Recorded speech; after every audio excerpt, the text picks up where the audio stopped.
Homer's in love with a stripper?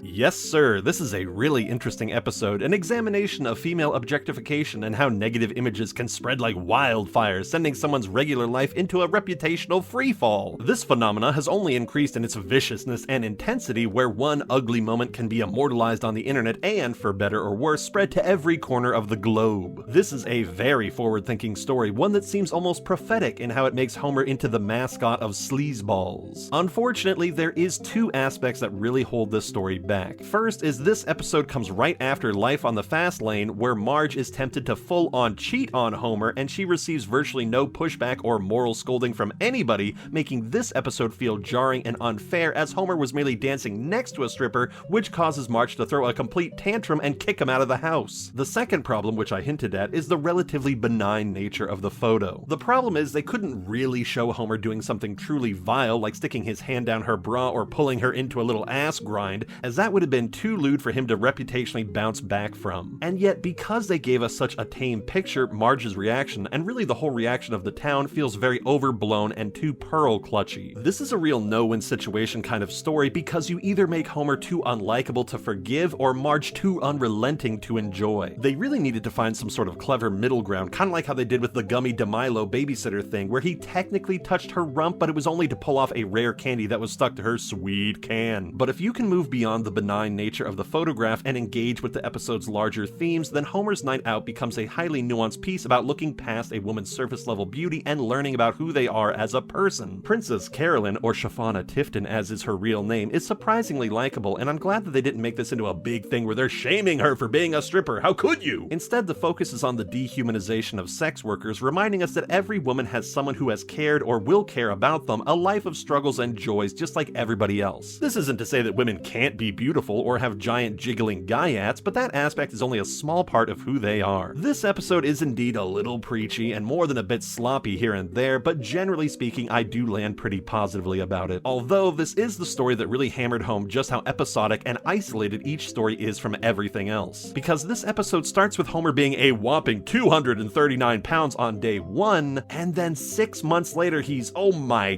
god, 239 again. Whoa, wait a second, 6 months? It's already been 6 months in just one episode? Yes, my friends, Bart and Lisa are already halfway to being another year older, and we're only on episode 10. That is gonna make it a pretty tight fit to get those other 780 shows in here before they're allowed to age. I always thought that the show started to get loosey-goosey with time after like season 12 or something, but nope, it's just been weird and wonky since the very first batch of episodes. And you know what? I'm happy that they had an established format from day 1. 10 out of 10 would smash.